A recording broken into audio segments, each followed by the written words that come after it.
అలాగే యూదులు క్రైస్తవులు ఉండే ఉపవాసానికి తేడా మన ఈ ఫజాయిల్ అమాల్లో షేక్ మొహమ్మద్ జకరియా సాహబ్ గారు వాళ్ళ వివరంగా తెలియజేస్తున్నారు. నేను 2 లైన్లు చెప్తాను. అదేమిటి అంటే, సహర్ భోజనం యొక్క మహిమలను గురించి అనేక హదీసులు కలవు.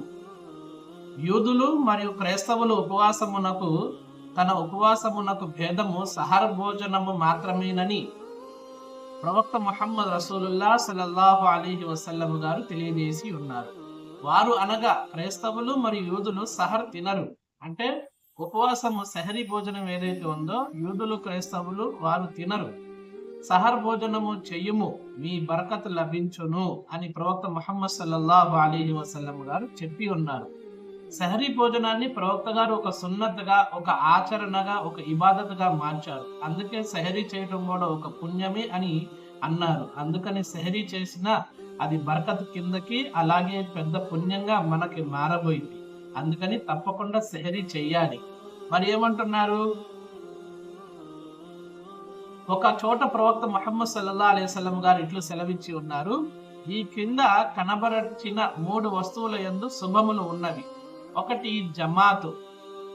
జమాతుతో ఎప్పుడు కలిసి పని చేసినా, జమాతుతో కలిసి దువా చేసినా, జమాతుతో కలిసి అన్నం తిన్నా, ఏ పని చేసినా అందరూ కలిసికట్టుగా చేస్తే దాంట్లో బరకత్ అనేది, దాంట్లో బలం అనేది ఉండిద్ది అని ప్రవక్త గారు తెలియజేస్తున్నారు.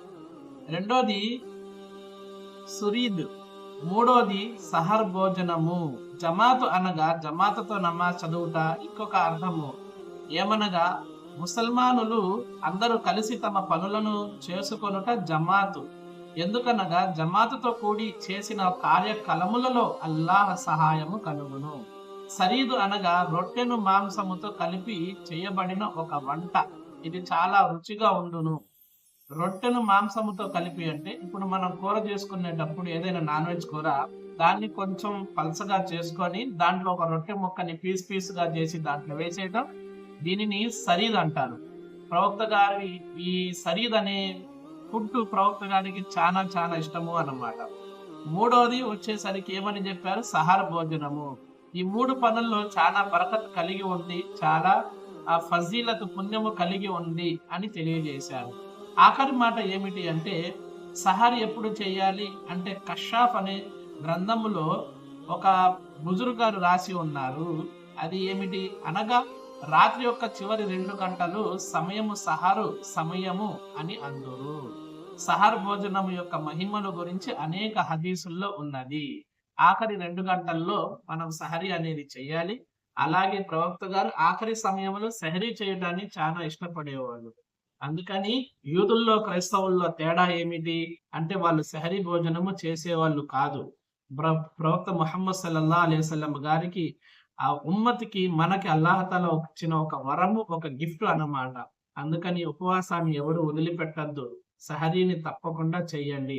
అలాగే 3 పనుల్లో ప్రవక్త గారు జమాత్ యొక్క బరకతు అందరూ కలిసికట్టుగా చేస్తే లభించింది అన్నారు. ఒకటి జమాతు, రెండోది ఫుడ్ సరీద్ ఏదైతే ఉందో, ఒక నాన్ వెజ్ కూరలో ఒక రొట్టెని పీసులుగా చేసి వేస్తే అది సరీద్ అయిపోయింది, సరీదు.